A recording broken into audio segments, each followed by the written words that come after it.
Pansin sa lahat ng senior citizens at sa kanilang mga pamilya, ang mahabang paghihintay ay tapos na sa wakas. Opisyal na ngayong September, October at November 2 at 25. Ang aming mga minamahal na seniors ay makatanggap hindi lang ng isa, hindi lang ng dalawa, kundi ng triple month pension. Tama. Ang makasaysayang pahayag na ito ay nangangahulugang mas malaking suportang pampinansyal, malaking ginhawa sa araw-araw ang gastusin at perpektong maagang regalo bago ang holiday season. Sa video na ito, hahatiin namin ang lahat ng kailangan niyong malaman. Sino ang nasa listahan? Magkano ang matatanggap nyo? Kailan ito ibibigay? At paano makukuha ng walang abala? Kaya huwag palampasin ng isang segundo man dahil maaari nitong baguhin ang paraan ng pag-enjoy nyo at ng inyong mga mahal sa buhay sa mga susunod na buwan. Ngayon, pag-usapan natin ang malaking pahayag mismo. Sa kauna-unahang pagkakataon sa kasaysayan, mag-enjoy ang mga seniors ng triple month pension release na sumasaklaw sa September, October at November 2 at 25. Ito ay higit pa sa financial aid.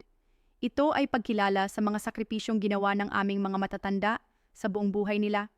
Ang balitang ito ay kinumpirma ng mga opisyal ng gobyerno at mga pension agencies tulad ng EA, ZS at IAVE. Ang layunin, magbigay sa mga seniors ng sapat na suporta para sa pangaraw-araw na pangangailangan, gastusin sa medisina at mga darating na pagdiriwang sa holidays. Isipin ninyo, sa halip na maghintay bawat buwan para sa inyong karaniwang pensyon, makakakuha kayo ngayon ng malaking boost. 3 buwang halaga ng benefits sa isang beses. Yan ang game changer. Sino ang may karapatan? Siyempre, isa sa mga unang tanong sa isipan ng lahat ay sino ba talaga ang qualified para sa triple month pension na ito? Hahatiin natin, Arrow pensioners. Kung kayo ay retired member na tumatanggap ng buwan ng Yarrow pension, automatically kayo kasama. Walang kailangan ng bagong applications. Walang extra na Forms G retirees. Ang mga government service retirees sa ilalim ng GIS ay makatanggap din ng triple pension release. Indigent senior citizens, yung mga nakaregister sa YAS Social Pension Program na karaniwang tumatanggap ng FF hanggang 1,000 buwanang, makikinabang din sa triple release na ito. Widow survivors, sa mga kaso na ang pensioner ay pumanaw na pero ang asawa o dependents ay tumatanggap ng survivor benefits. Covered pa rin kayo is seniors. Ang mga senior citizens na may kapansanan na bahagi ng pension system ay eligible din. Sa madaling salita, basta tumatanggap na kayo ng pensyon, maging sakaya, this o social pension program man, nasa listahan kayo. Breakdown ng mga bayad. Ngayon, pag-usapan natin ang mga numero. Ito ang parte na nakaka-excite sa lahat. Isipin ninyo ang inyong buwan ng pension amount. Siguro 55. At ngayon, i-multiply ninyo ng 3 buwan, September, October at November. Yan ay kabuang 25,6 na at 50 na darating sa inyong account o sa pamamagitan ng inyong payout channel.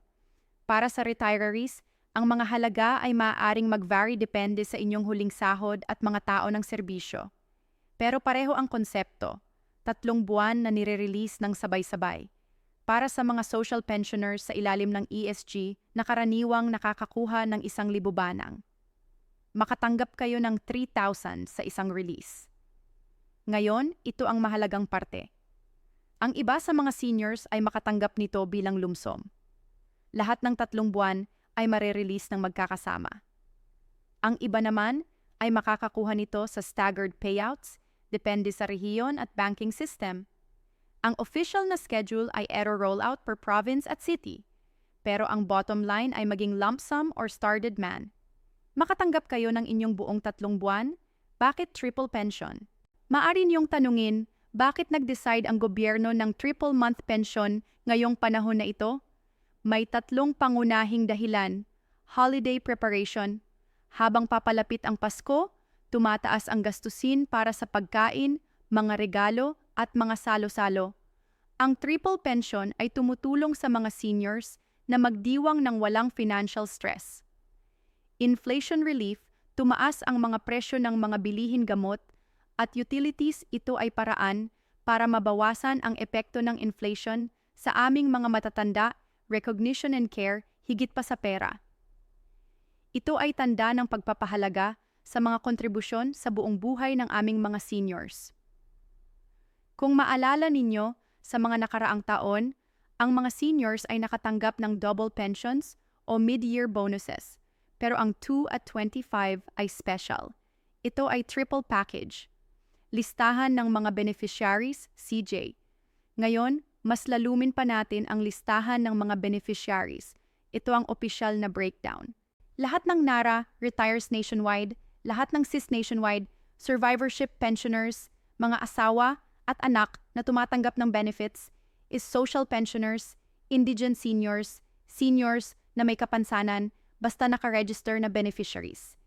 Kaya paano ninyo makukumpirma kung ang inyong pangalan ay talaga sa listahan? I-check ang inyong IAOGSIS online portal. Bumisita sa inyong barangay o madalas may master list sila para sa social pensions. Tumawag sa mga hotlines ng HIS-OVIG para ma-verify ang inyong inclusion.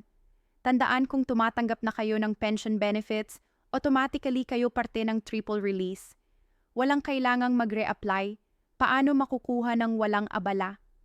Ngayon, pag-usapan natin ang proseso ng pagkuha ng inyong triple pension ng walang abala. Step is, ihanda ang inyong mga YE, senior citizen YE, UMID o anumang valid government issued. Yeah. Step 2, mag-check ng notifications. Bantayan ang SN messages, emails o mga announcement mula sa GAIA-ZIS or sa inyong TIG. Step 3, alamin ang inyong payment channel, bank transfer para sa may mga accounts, KIL withdrawals para sa mga cash, card holders over the counter para sa mga nasa malayong barangay. Step at iwasan ng mga scammers, walang tao mula sa RISC or ESV na hihingi ng advance fees. Kung may mag-text sa inyo na kailangan nyong magbayad para makakuha, ignore lang. Step 5, sundin ang schedule. Bawat rehiyon ay may assigned payout date. Siguraduhang i-check ang kalendar para maiwasan ng mahabang pila. Ngayon, isipin natin ang tunay na mga reaksyon ng mga senior sa buong bansa. Si Lola Maria mula sa Cebu ay nagsabi, "At last, may panggastos ako sa gamot at panghanda para sa Pasko. Salamat sa gobyerno." Si Lolo Pedro mula sa Davao ay nagsabi, "Triple pension. Hindi ko inakala makakatulong ito para sa tuwisyon ng apo ko." Ito ang mga tinig ng pasasalamat na naririnig namin sa bawat sulok ng Pilipinas. Ang triple pension ay hindi lang pera. Ito ay pag-asa, saya at kapayapaan ng isip. Ano ang ibig sabihin nito sa hinaharap? Kaya ano ang ibig sabihin nito sa hinaharap?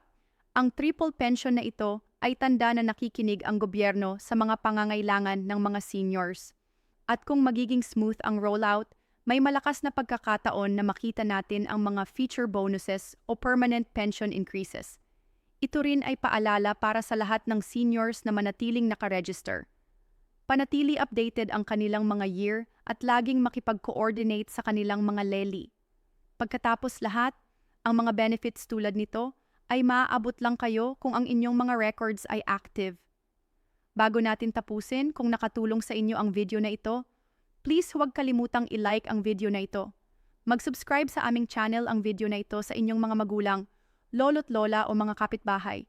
Mas maraming taong makakaalam tungkol sa triple month pension. Mas maraming pamilyang makakapag-prepare ahead of time. At huwag kalimutan, magpo-post kami ng mga updates tungkol sa opisyal na release schedules per region as soon as ma-publish. Kaya siguraduhang nakasubscribe kayo with notifications. And para i-recap, ang mga seniors ay makatanggap ng triple month pension ngayong September, October at November 2 at 25, maging hereditary pensioner beneficiary. Cover day ito inyong reward para lifetime ng hard work at sacrifice. Congratulations, ang blessing now ay magdala ng atin ha inyong M.